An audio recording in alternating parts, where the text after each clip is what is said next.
आज जो ललित नागर कह रहे थे, जो उन्होंने कहा, आपने उनके भाषण में सुना है, अपने संबोधन में कह रहे हैं कि भला मैं बीजेपी की वोट क्यों मांगूंगा। कह रहे हैं कि मेरे खिलाफ बीजेपी वालों ने खूब आईटी की रेड कराई।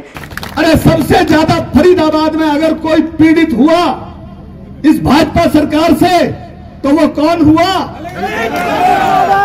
आज भी मेरे ऊपर 4 केस चल रहे हैं। निष्पक्ष व आजाद पत्रकारिता का साथ दीजिए, बेबाक सच के संघर्ष की राह में मेरा साथी बनिए। बहुत आसान है दोस्तों, साथ में दिए QR कोड पर आपका छोटा सा आर्थिक सहयोग भी हमें बड़ी शक्ति देगा। समर्थन करते रहिए बेबाक पत्रकारिता का और जुड़े रहिए हमारे साथ। सियासत के रंग अनेक हैं। सियासत का रंग ऐसा है, कभी किसी पर चढ़ता है, फिर उतरता है, फिर चढ़कर फिर उतरता है। कहते हैं ना कि ऐसी रंग दे चुनरिया, तो वो चुनरिया के रंग उतरे ना उतरे, लेकिन सियासत के रंग ऐसे हैं कि आज आप पर कौन सा रंग चढ़ेगा और कल कौन सा उतरेगा पता नहीं चलता। और दोस्तों, दूसरी बात एक और होती है सियासत के अंदर। सियासत के अंदर आदमी को अपने को खुद को प्रूव भी करना होता है। अपनी खुद की जो उसकी शान शौकत या उसका जो अस्तित्व बना हुआ है उसको बनाना भी होता है, उसको टिकाए रखना भी होता है और उसको फिर बरकरार भी रखना होता है आगे के लिए। आपसे सारी बात का जिक्र इसलिए कर रहा हूं कि आज फरीदाबाद लोकसभा क्षेत्र के अंदर 2 गजब नज़ारे थे। फरीदाबाद लोकसभा क्षेत्र के अंदर आज 2 गजब चीज़ें थी और दोनों थी कांग्रेस के कैंडिडेट महेंद्र प्रताप की सभा कहूं या पंचायत कहूं। एक सभा थी, एक पंचायत थी, हालांकि वो पंचायत भी सभा ही थी। एक पंचायत की थी नेता, पलवल के नेता हैं, पलवल के नेता सुभाष चौधरी। सुभाष चौधरी की एक पंचायत पहले बड़ी मशहूर हुई थी किसी समय पर। उन्होंने पंचायत को नाम दिया था मेरी आवाज़ सुनो। वो आवाज़ उनकी ये थी कि उन पर SC ST एक्ट का पर्चा दर्ज हुआ था और सुभाष चौधरी का राजनीतिक अस्तित्व संकट में आ गया था। और उस राजनीतिक अस्तित्व को, राजनीतिक वजूद को बचाने के लिए सुभाष चौधरी ने लोगों को इकट्ठा किया। एक प्रदर्शन हुआ और उस प्रदर्शन के बाद में अदालती लड़ाई चली और वो अदालती लड़ाई सुभाष चौधरी उसके अंदर कंप्रोमाइज़ के साथ ख़त्म हुई। और अब जो मैं आपको दूसरी बता रहा हूँ, आज भी एक अस्तित्व की लड़ाई है। सुभाष चौधरी जो बहुत दिन से कोशिश कर रहे थे कि बीजेपी वाले उन्हें मना लें, वो सुभाष चौधरी जो कभी पार्षद के चुनाव में नाराज़ हो जाते थे, कभी नगर परिषद के चुनाव में नाराज़ हो जाते थे, कभी FIR दर्ज होने पे नाराज़ हो जाते थे और हर बार नाराज़गी पे बात एक ही कि भैया कोई मना ले। और अब की बार तो उन्होंने नाराज़ होते हुए बाकायदा कैमरा के सामने आकर कहा, ऑन कैमरा उन्होंने अपने शूट कराए, लोगों से कहा कि भैया सांसद विधायक गलती मान ले, मेरी बड़ी भारी बेइज्जती हो गई। और इस सब के बीच में मामला कुछ यूँ पलटा कि कांग्रेस का टिकट डिक्लेयर हो गया और वो टिकट मिल गया बढ़ानपुरी के नेता को। बढ़ानपुर इसलिए कह रहा हूँ क्योंकि गुर्जर समाज के अंदर गोत्र वाली लड़ाई बड़ी ज़्यादा गहरी होती है। जिस प्रकार आप मेव मुस्लिम समाज के अंदर देखें तो उसके अंदर पाल और गोत्र वाली पंचायत जलती है, हालांकि हर समाज के अंदर है, लेकिन गुर्जर समाज के अंदर भी एक खासियत होती है। और बढ़ानपुरी को जब कांग्रेस की टिकट मिल गई तो सुभाष चौधरी का भी बढ़ाना प्रेम जाग गया और उन्होंने उसी के बीच सोच लिया कि भैया अब मौका मिल गया। खैर, भारतीय जनता पार्टी के विधायक हैं और कांग्रेस के प्रत्याशी के लिए अपनी उन्होंने पंचायत कर दी, अपना समर्थन दे दिया। आप सुनिए सुभाष चौधरी क्या कह रहे थे आज। ये जिले की पंचायत क्षेत्र की है। फरीदाबाद से भी हमारे बहुतों गांवों के, खासकर बेवला महाराजपुर से जो मंत्री का गांव भी है उससे भी बहुत साथी एक टीम आई है।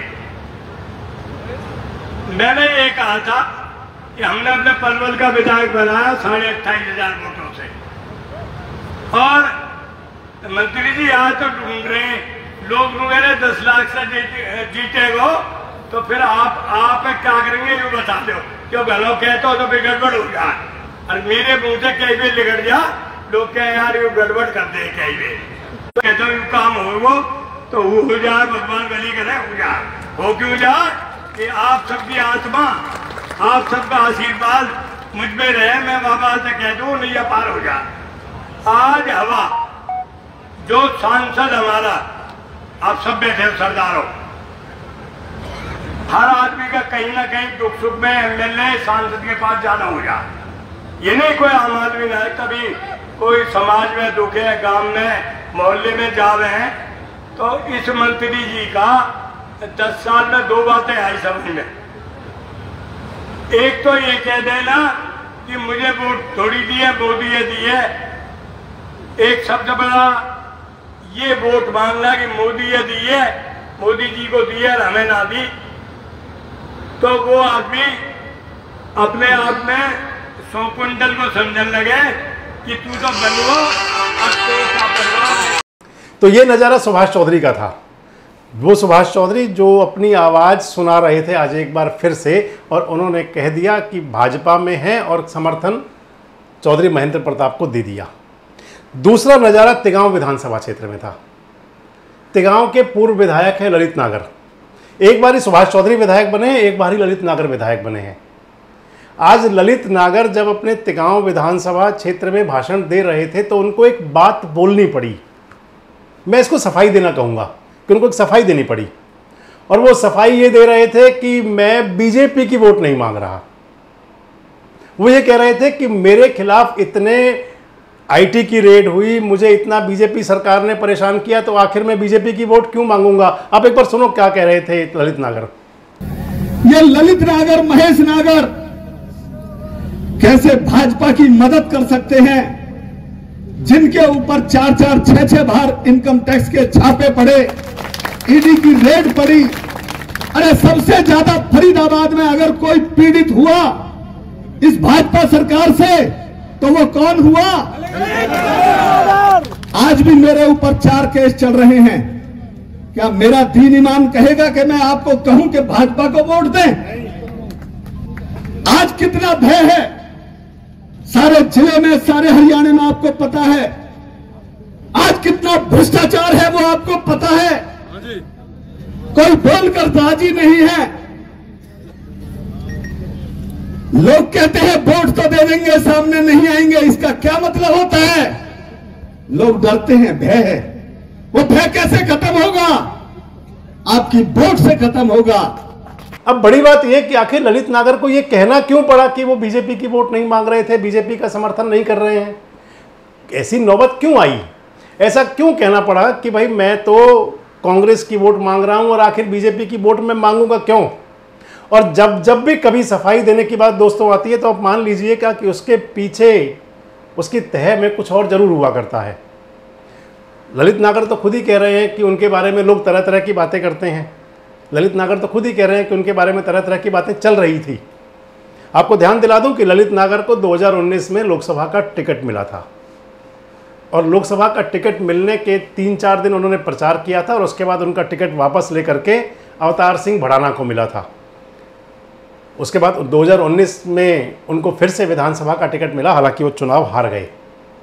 लेकिन आज जो ललित नागर कह रहे थे, जो उन्होंने कहा, आपने उनके भाषण में सुना है, अपने संबोधन में कह रहे हैं कि भला मैं बीजेपी की वोट क्यों मांगूंगा। कह रहे हैं कि मेरे खिलाफ बीजेपी वालों ने खूब आईटी की रेड कराई। इसलिए मैं आपसे कह रहा था कि ये सियासत के रंग हैं, और सियासत के रंग हमेशा चुनाव में ज़्यादा सामने आते हैं। जब चुनाव होता है तो सियासी लोगों की अग्नि परीक्षा होती है चुनाव के अंदर। मैं आपको कह रहा था कि उनको खुद को प्रूव करना होता है, अस्तित्व की लड़ाई होती है, अपना अस्तित्व बचाना होता है और इसको बनाए रखना होता है। अस्तित्व बचाने की लड़ाई तो लड़ रहे हैं सुभाष चौधरी, और अस्तित्व बनाए रखने की लड़ाई लड़ रहे थे आज ललित नागर, जिनको ये कहना पड़ा कि आखिर मैं बीजेपी की वोट क्यों मांगूंगा। वैसे आपको क्या लगता है, फरीदाबाद लोकसभा क्षेत्र के अंदर जो नित्य नए रंग आ रहे हैं, फरीदाबाद लोकसभा के अंदर ऐसे नज़ारे बहुत देखने को मिल रहे हैं कि जो आदमी अपनी पार्टी में छोड़ करके कभी बिना शर्त समर्थन दे रहा है, कहीं पार्टी में शामिल होकर समर्थन दे रहा है, कहीं बिना शामिल हुए समर्थन दे रहा है, चाहे वो कांग्रेस कैंडिडेट महेंद्र प्रताप हों और चाहे वो बीजेपी की कैंडिडेट कृष्णपाल गुर्जर हों। दोनों नेताओं के सामने इस समय अलग अलग प्रकार की, मैं ये कहूँ उसको चुनौती कह दूँ या मैं ये कह दूँ उनके सामने अलग रंग हैं, अलग नज़ारे हैं जिनको उन्हें परखना होगा। आपको क्या लगता है कि फरीदाबाद लोकसभा में और कितने रंग हैं? आपको क्या लगता है कि जैसे जैसे ये चुनाव चलेगा, क्योंकि आज जब आप मेरे वीडियो को सुन रहे होंगे तो नायब सिंह सैनी कृष्णपाल गुर्जर के पक्ष में रैली कर रहे होंगे, और कल वो कृष्णपाल गुर्जर अपना नामांकन करेंगे। महेंद्र प्रताप अपना नामांकन कर चुके हैं पूरे गाजे बाजे के साथ। तो आपको क्या लगता है कि और कितने सियासी रंग फरीदाबाद की लोकसभा पर चढ़ेंगे? और आपको क्या लगता है कि क्या एक बार फिर जो ये सियासी पारा है, जो टेम्परेचर अप होता जा रहा है, ये चुनाव तक ये टेम्परेचर अप ही रहेगा, और या फिर अगर मौसम की रूहानियत कुछ बदली तो फिर चुनाव में भी कुछ प्रकार के बदलाव आएंगे?